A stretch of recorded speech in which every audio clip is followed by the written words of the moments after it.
آج کل کے دور میں تو کسی پر بھی اعتبار نہیں کیا جا سکتا، جس پر بھی اعتبار کریں وہ دھوکہ ہی دیتا ہے۔ عثمان نے بڑی پریشانی کے عالم میں اپنے دوست کو دکھڑا سنایا۔ بات تو بالکل ایسے ہی ہے، اب تو کسی پر بھی اعتبار کرنے کو دل نہیں کرتا، حارث نے تائید کرتے ہوئے کہا۔ لیکن یہ سمجھ نہیں آتا کہ آخر کس پر اعتبار کیا جائے۔ ہر شخص آپ کو سبز باغ دکھاتا ہے، لیکن بعد میں جب حقیقت سامنے آتی ہے تو پتہ چلتا ہے کہ سب دھوکہ تھا۔ آپ بازار میں کسی کے پاس بھی چلے جائیں، وہ اپنا مال بیچنے کے لیے آپ کو ایسے لچھے دار باتیں کرے گا کہ آپ اس کی ہر بات کو سچ سمجھ کر چیز خرید لیں گے، لیکن بعد میں پتہ چلے گا کہ اس چیز کے اندر آدھے سے زیادہ وہ خوبیاں تو ہیں ہی نہیں جو آپ کو بیان کی گئی تھیں، اور جھوٹ بولنے والا شخص اپنی تمام باتوں پر قسم ضرور کھائے گا۔ ہیلو ناظرین، ویڈیو سٹارٹ کرنے سے پہلے ہماری آپ سے درخواست ہے کہ آپ ہمارے یوٹیوب چینل کو ضرور سبسکرائب کریں تاکہ آپ کو لیٹسٹ اور دلچسپ ویڈیوز ہر وقت ملتی رہیں۔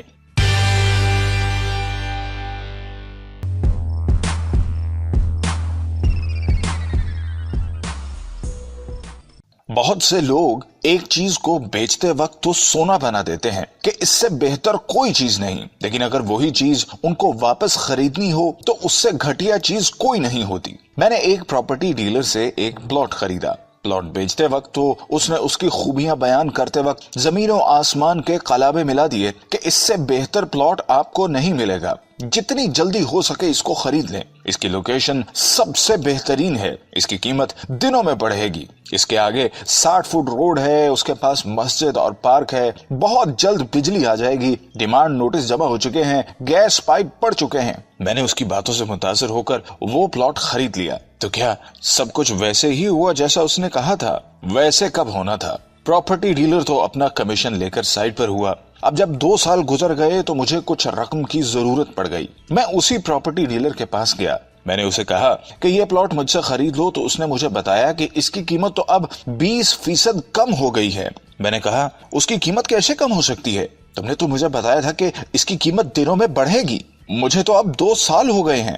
تو اس نے مجھے کہا کہ اس کالونی کے ڈیولپر بھاگ گئے ہیں، اس کا تمام کام رک گیا ہے، آپ خوش نصیب ہوں گے اگر وہ قیمت لے لیں جو میں آپ کو دے رہا ہوں، ورنہ کچھ مہینوں بعد آپ کو اس پلاٹ کے اتنے پیسے بھی نہیں ملیں گے۔ میں ہکا بکا اس کا منہ دیکھ رہا تھا کہ اس کی 2 سال پہلے کی گفتگو میں اور آج کی گفتگو میں کتنا فرق تھا۔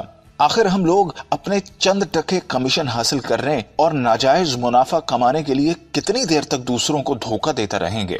بالکل ایسا ہی کچھ میرے ساتھ میرے ایک جاننے والے نے کیا۔ اس نے مجھے ایک سکول میں شراکت کرنے کے لیے راضی کیا کہ یہ سکول ایک بہت بڑے برانڈ کا سکول ہے، باقاعدہ اس کی فرنچائز میرے نام ہے۔ میں نے آدھی رقم دے دی ہے اور آدھی رقم دینی ہے۔ پہلے میں نے ایک اور آدمی کے ساتھ پارٹنرشپ کی تھی، اس کے گھر میں سکول بنایا تھا، اب میری اس کے ساتھ لڑائی ہو گئی ہے اور میں نے اس کو نکال دیا ہے، آپ میرے ساتھ پارٹنرشپ کر لیں۔ میں نے سوچا کہ پڑھا لکھا آدمی ہے، درست کہہ رہا ہوگا، اس لیے میں نے حامی بھر لی، طے شدہ رقم بھی دے دی اور سکول ایک نئی بلڈنگ میں شفٹ کر کے چلانا شروع کر دیا۔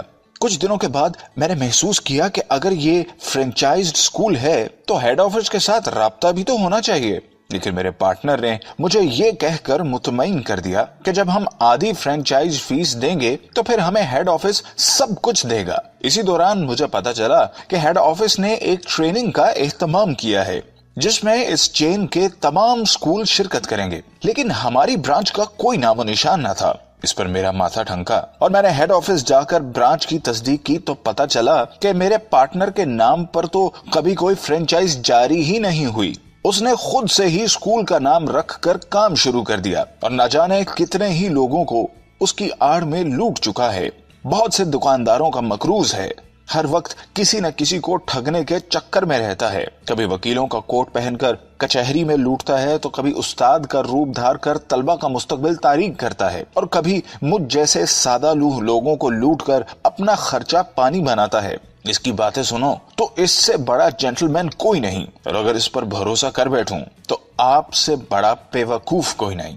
آج کل تو اس طرح کی کہانیاں بہت عام ہیں اور لوگ دن دہاڑے دوسرے لوگوں کو بیوقوف بنا رہے ہیں، لیکن اس سب سے بچنے کا طریقہ کیا ہے؟ ہم اس وقت ان 9 سر بازوں کے ہتھے چڑھتے ہیں جب ہم لالچ کرتے ہیں،